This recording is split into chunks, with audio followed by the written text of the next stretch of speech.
Welcome to the Weekly Roar, coming live from the Lion's Den, helping new managers become great leaders and awesome bosses. And now, here's your host, Greg Storch. Hello, everyone. Thanks for joining me today. Welcome to the Weekly Roar. I'm Greg Storch, owner of Lion Enterprise, host of the Weekly Roar, and the founder of a worldwide bartered coaching program called The Helping Hand. I'm a certified professional leadership coach and a certified leadership speaker and trainer. Now, it's time for tip number 7 for new leaders, and that's to listen effectively and communicate clearly. So let's go ahead and get started with tip number 7. Harnessing the ability to communicate effectively is one of the most important skills a leader can have. We use it to influence others and to share our vision. Without it, a leader will lack the ability to move their followers in any direction. Now, according to Peter Drucker, the most important thing in communication is hearing what isn't said. And I have to agree with him 100%. Communication for leaders is much more complicated than the typical two-way street adage. And it's important that leaders at all levels understand more than just the mechanics of sending and receiving information that's typically presented in every communication class ever taught. Effective communication is directly proportional to effective leadership. As leaders, we need to be skilled communicators in order to achieve the results through others. Leaders have to be intentional with their communication. Not only that, but it's important that when we communicate, we do it authentically too. A good communicator is honest and sincere. So it's important to find your own voice so you don't come off sounding like someone you're not. Let who you are, where you come through in your communication, because people want and they respect authentic leaders. So quit trying to sound eloquent all the time and focus on being real. People will never willingly follow someone they don't trust, and they won't trust you if they don't think you're being honest and authentic. Good communicators are also good listeners. Now, listening is one of the most important attributes of communication, and a lot of people tend to forget about that. They hear the word communicate and they equate it with talking. Listening well helps us better understand the perspectives of other people. It also fosters trust and respect. Active listening is a key in coaching as well, and coaching is quickly becoming a highly used skill for leaders. Allow people to air their concerns, ask powerful questions, and open the door to what people really think and feel. And pay close, respectful attention to what is said and what is not said. It was the Greek philosopher Epictetus that said, "We have 2 ears and 1 mouth so that we can listen twice as much as we speak."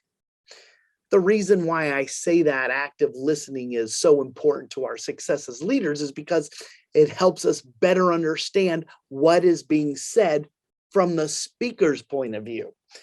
Active listening includes letting the speaker know you're listening and that you've understood what was said. Head nodding, smiles, and eye contact are all indications that you're tuned in. But know this. Active listening is not a synonym for hearing. Hearing, of course, is the physical process on how our ears receive and then send a message to our brains for interpretation and decoding. Now, I would go as far as describing active listening as an attitude that leads to shared understanding. When we make a decision to actively listen, We listen for the content, the message of what's being said, as well as the emotion behind what's being said. So now that you understand the importance of communication in our leadership and how active listening is a key component, I want to share some tips with my new leaders out there on how you can get better at being an active listener. The tagline for the health and fitness company Beachbody is decide, commit, succeed.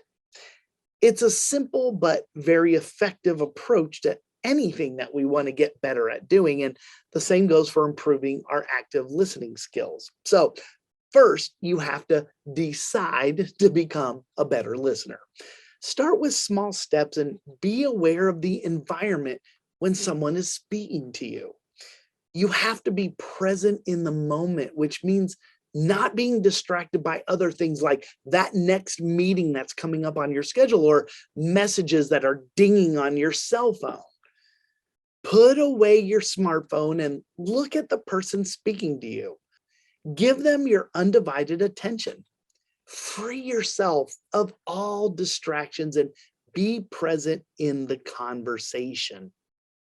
Now, we have a really bad habit of listening to respond, don't we? The number one rule in active listening is not to interrupt the person speaking. So make it a habit to let them finish what they're saying. You'll have to exercise patience here. Remember that the person speaking is processing their thoughts and emotions. So wait to ask questions or make comments until they finished or when it's the appropriate time while they're speaking. Now, sometimes we can communicate more to someone with what we're not saying than with what we did say. So this third tip is to be aware of your body language, those nonverbal messages that we tend to send. Try to be aware of your body language and make it positive. The occasional head nod or the smile can show that you're listening to their every word. What you want to do is avoid taking a posture that closes you off, like folding your arms or slouching in the chair or even losing eye contact. All of those things are sure to send the speaker a message that you're disinterested in what they have to say. Another tip you can use to help you get better at active listening is to exercise your empathy muscle. That's right. Try to put yourself in the speaker's shoes. Empathy is the heart and soul of good listening. If the person you're talking to expresses sadness or anxiety or happiness, any emotion, you should convey the same feelings in your body language and your own words. It not only shows them that you're listening to them, but it also shows them some respect. Our empathy will help others want to speak with us. And when it comes to leadership, you want your people speaking to you, right?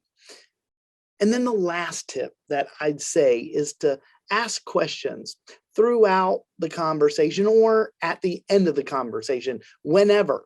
But asking questions shows that you're engaged and interested in what they have to say.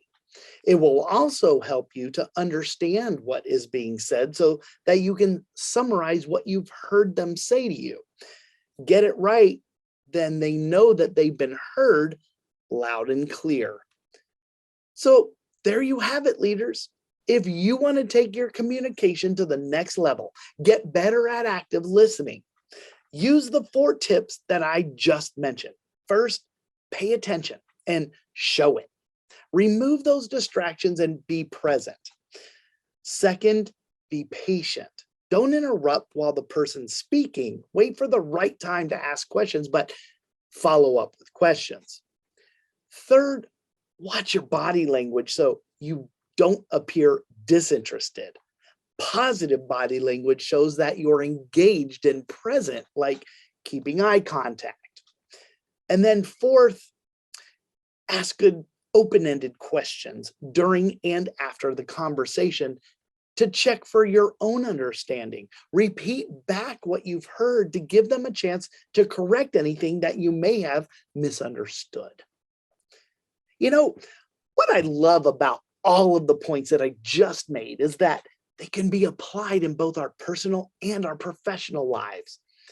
Now, some of them might be more relevant at certain times, but generally speaking, if you try to focus on these tips, you'll find yourself being more engaged and others finding you better to talk to. Communication is key in almost every aspect of life, whether it's with friends, family, work colleagues, or your partner. Effective listening isn't only going to benefit your followers by making them feel understood. It will also benefit you as a leader and make you a better leader. It establishes trust. It increases our leadership capacity. It shows that we care, and it helps us understand situations better. Well, that's going to do it for today. But as a reminder, I will be celebrating my 200th episode of the Weekly Roar at the end of June, and I want to invite all of you to join me and some of my closest tribe members during a panel discussion on the importance of growth. All of my guests are experts in growth, and this is one you do not want to miss. Now, don't forget to join me next Wednesday for tip number 8 for my new leaders when I discuss mentorship. Until we meet again, remember, be powerful, but stay poised just like a lion. Bye, everybody. Thanks for watching the Weekly Roar live event at lionenterprise.com. If you enjoyed this video, please tell others to join us each week here in the Lion's Den. Thanks again, and see you next week.